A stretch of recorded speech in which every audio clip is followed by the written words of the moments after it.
This is keyboard replacement on a Dell Latitude E6530. We're going to try something a little bit different this time. Unfortunately, I had fans running and the audio was pretty useless. Even on the camera that got some decent audio, it's just too noisy and I rambled a little bit. So what's going on here is I got a keyboard in to replace this Latitude's keyboard and it's bent. This happens a lot. They like to ship keyboards when you order them online in bubble pack envelopes, and they put them between two pieces of cardboard. Needless to say, that doesn't work very well. So they tend to arrive all bent up. The good news is it doesn't usually damage the keyboard. You can just bend everything back into shape, or mostly into shape, and the screws and mounts, that'll just take care of the rest. There's this piece of trim around the keyboard that's held on with an enormous number of little plastic clips. So you have to take that trim off before you can do anything else. And that's what I'm doing right here. It can be really frustrating. You kind of have to develop a feel for how these plastic clips work. If you don't know, you just kind of wiggle them back and forth in a circular motion and they'll pop loose. I absolutely hate plastic clips. They are the bane of my computer repair existence. Now, oddly enough, these keyboards, they have a bunch of holes that look like screws should go through them, but there's really only, I think, 3 screws on this keyboard, even though there are about 5 or 6 holes. So it helps to memorize where the screws came out of the keyboard whenever you take the old one out. And this is me spinning a screwdriver. It's riveting entertainment. I'm surprised this isn't on primetime television. Yep. See? These people who designed this stuff, they have screws that shoot through the back and into the bottom of the keyboard. I think this one has 3.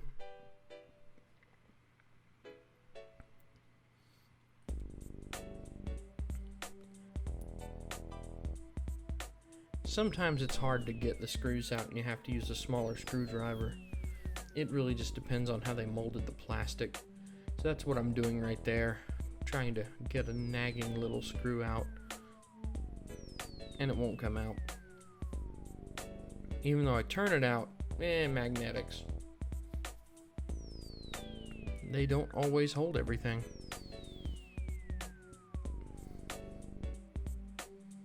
So once you get all the screws out, the keyboard pops up very easily.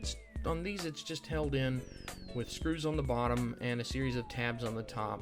It's a standard flip lock connector. There's nothing even remotely special about this. Now, one little mistake is the replacement keyboard is not backlit. You can tell because the old one has a white barrier on the back. The new one is just the metal with holes in it, and that usually means that there's no backlighting layer on it. And I checked, and sure enough, there wasn't any backlight enable key. I don't think this customer really cared, honestly, so it wasn't a huge deal. But you have to be really wary of that kind of thing whenever you buy parts, because you don't know what you're going to end up with.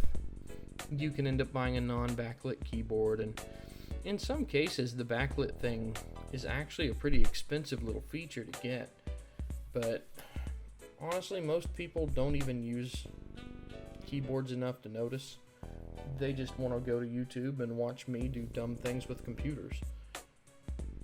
Unfortunately, you couldn't see me do that, but that was locking the data cable back in place. You slide the top tabs in, you push the keyboard down. There are some plastic clips that hold the keyboard on the sides too, but they're pretty easy to engage. Throw a billion screws back in the keyboard, because that's what we like to do with our lives, is twiddle a screwdriver in the same motion over and over. This really is one of the most boring and simple computer repairs you can possibly do.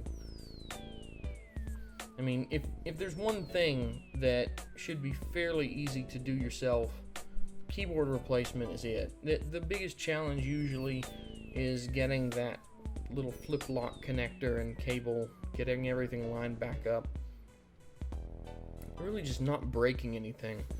You gotta be careful not to break anything, because I popped a connector like that out one time, and you'll probably see a video of it at some point. I had to put the connector back in place using a dental pick. Anyway, the trim's back in, screwed down, the cable's connected, the bottom screws have to go in. The funny thing is, the bottom screws don't do much. If you left them out, it would work fine. It might be puffed up a little bit in the middle. Since the keyboard's bent up a bit, the bottom screws will help to pull the keyboard back into conformity. But there you go. It's repaired. And now I'm going to show my hatred for the F2 key.